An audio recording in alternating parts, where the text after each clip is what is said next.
আসসালামু আলাইকুম প্রিয় শিক্ষার্থীরা, আজ আমি তোমাদেরকে অ্যাফার্মেটিভ থেকে কীভাবে নেগেটিভ করে খুব সহজেই দেখাবো ইনশাল্লাহ।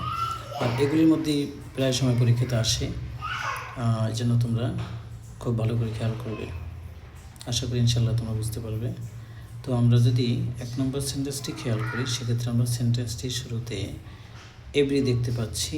এভরি থাকলে এভরির স্থানে তোমরা দেয়ার ইজ নো ব্যবহার করবে, অর্থাৎ এভরি মুছে দিয়ে এভরির স্থানে দেয়ার ইজ নো ব্যবহার করবে। এভরির পরে যে নাউন থাকে পরবর্তীতে সেই নাউনটা বসাবে, অর্থাৎ দেয়ার ইজ নো বসানোর পরে এই পরবর্তীতে যে নাউনটা থাকে সেই নাউনটা বসাতে হয়। অর্থাৎ এখানে মাদার আছে, আমরা মাদার বসিয়েছি। এই মাদারের পরে আমরা একটা খালি জায়গা দেখতে পাচ্ছি, অর্থাৎ নাউনটির পরে যে খালি জায়গাটা আছে সেখানে আমাদের বাট ব্যবহার করতে হবে। এরপরে বাকি অংশ যেমন আছে আমরা তেমন লিখব। তার আমরা কী করেছি, এভরি এর স্থানে দেয়ার ইজ নো ব্যবহার করেছি। এরপর এভরি এর পরে যে নাউন আছে মাদার, সেটা ব্যবহার করা হয়েছে। এই নাউনের পরে যে গ্যাপ জায়গাটা আছে, গ্যাপের জায়গায় আমরা বাট ব্যবহার করেছি। আমাদের 1 নম্বর অ্যাফার্মেটিভ থেকে নেগেটিভ করা হয়ে গেল। আমরা এখন 2 নম্বর খেয়াল করি। তাই 2 নম্বর আমরা শুরুতে সাবজেক্ট দেখতে পাচ্ছি, আমরা সাবজেক্ট ব্যবহার করব। এরপরে এখানে আমরা মাস্ট দেখতে পাচ্ছি।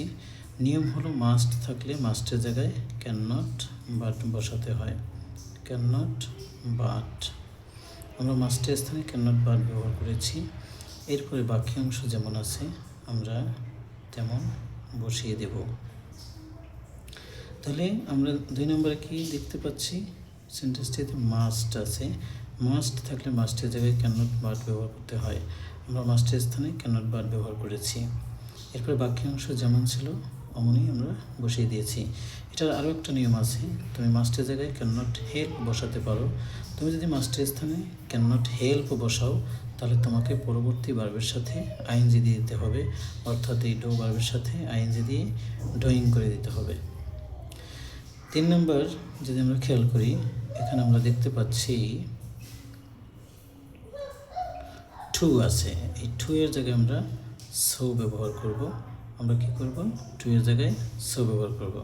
এরপরে যে অ্যাডজেক্টিভ উইক আছে এটা আমরা লিখব। পরবর্তীতে টু এর স্থানে আমরা দ্যাট ব্যবহার করব।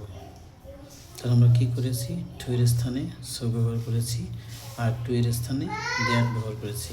বাকি অংশ যেমন ছিল এমনই থেকে যাবে, অর্থাৎ আমরা টু এর জায়গায় সো ব্যবহার করব আর মাত্র টু এর জায়গায় দ্যাট ব্যবহার করব। বাকি অংশ যেমন আছে এমন থাকবে। রোহান, আমরা শুরুতে সাবজেক্ট দেখতে পাচ্ছি রোহান, রোহানের প্রনাউন হলো হি। আমরা শুরুতে রোহান দেখতে পাচ্ছি, রোহানের প্রনাউন হি। রোহান যেহেতু ছেলে সেজন্য হি ব্যবহার করা হয়েছে।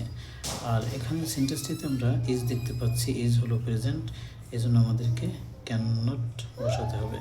আমরা ক্যান নট ব্যবহার করব। এরপরে আমরা পরবর্তীতে যে ওয়ার্ড আছে সেই ওয়ার্ডটি লিখব। তাহলে আমরা কী করেছি, টু এর জায়গায় সো ব্যবহার করেছি, টু এর স্থানে দ্যাট ব্যবহার করেছি। সাবজেক্ট রোহান ছিল, রোহানের প্রোনাউন আসছে। তবে রোহানের জায়গায় যদি রোহান না থেকে নাউন না থেকে কোনো প্রোনাউন থাকে আমরা প্রোনাউন ব্যবহার করব। আর এখানে টেন্সটা আমরা প্রেজেন্ট দেখতে পাচ্ছি, সেজন্য ক্যান নট ব্যবহার করা হয়েছে।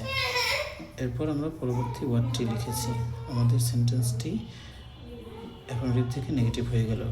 প্রিয় শিক্ষার্থীরা, এরকম আরও নতুন নতুন ভিডিও পেতে সঙ্গে থাকুন। ধন্যবাদ।